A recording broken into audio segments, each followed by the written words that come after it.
All right, update on the tail. So we are starting on the tail section.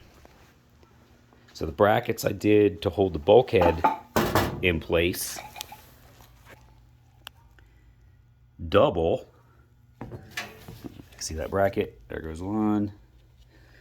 And I think I got 5 of them on there. So those brackets double to hold this hoop right here. And then that hoop, it's only attached with the self tappers. I may figure out some kind of hand quick release later. And then I gave it some spear legs, some round stock, and with the intent being a bracket later on for those to slide down into, one on each leg. So those slide down in. And then this back bracket is just a simple what is that, 1/2 inch square tubing and some flat stock bolted to that rear cross member.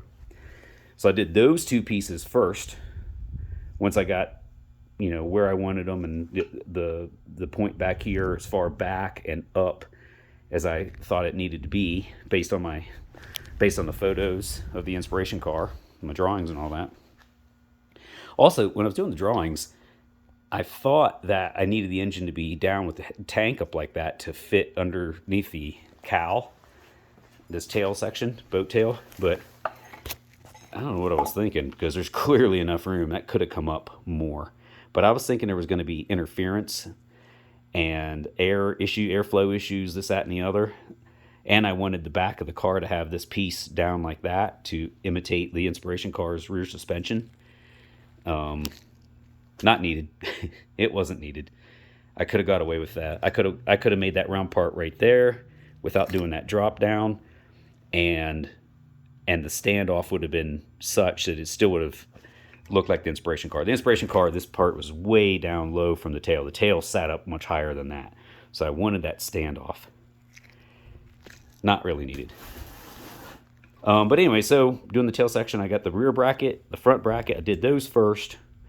Once I had that where I wanted it and that hoop correct, then I think this is a 1/8 inch round stock, and I've got thicker stuff, 3/16, and I think I got some 1/4 inch rod too, but I just used the 1/8, and a couple of these had to come off and go back on. Some of them I put them on there and there's tension on them, and I welded them with tension. You're not supposed to do that. You're supposed to get the bend correct where it holds its shape on its own. Then you weld it in place.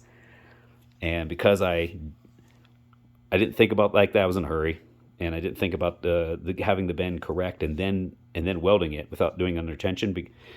So some of them have kind of changed their shape somewhat. So some of them, if I'm going to be perfect with it, I'm going to need to take those off and redo it.